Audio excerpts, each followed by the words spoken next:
I'm Jen Shotwell, your new borderline therapist. Feel free to go to jenshotwell.com for lots more resources. There's a ton on my Thinkific. If you don't know what that is, just go to the site. My site by that. Also, I need you guys to let me know, do I wear this in the front of my knot or the back of my knot? I spent about 5 minutes trying to figure that out. Anyways, thing I want to talk about today is with personality disordered people, there is a stereotype and judgment to constantly or often, I'm biased and black and white, so you'll hear those kind of words, to use the word selfish, that they're selfish, entitled, all of these words that honestly really hurt because there's a difference between the coping skills and behaviors that I have and how they make you feel versus my heart. So you can say that sometimes I do selfish things, but to call me a selfish person takes it pretty far. Unless you're one of my besties, first of all, you don't know what's in my heart. Second of all, just because it's a behavior that I do doesn't mean it's how I intended to come across. So sharing with me, which is one of the best things that you can do with a personality disordered person, is be the person that steps in to give them feedback. Most of the time we have no idea how we come across to others. And so even just taking a little bit of space and being like, hey, that I interpreted that as selfish. You came across to me as egotistical.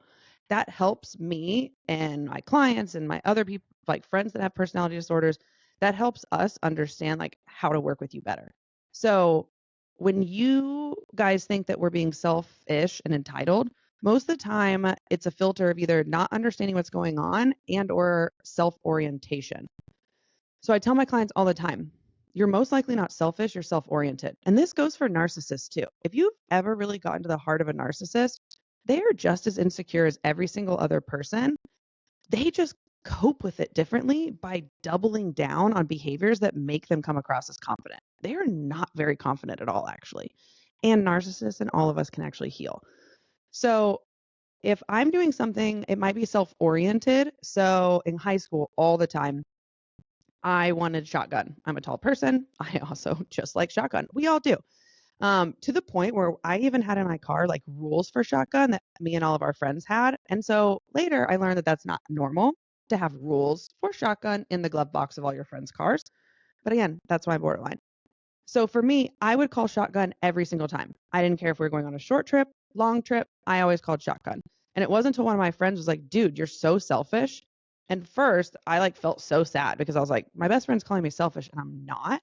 But then when she explained it to me trying to get shotgun every time was my way of meeting my goals, my needs, but I wasn't considering the needs and goals of others, which I didn't really understand was my responsibility at first. It sounds crazy, but these are the things that we have to learn. So self-orientation is when you think about your goals and needs before other people's.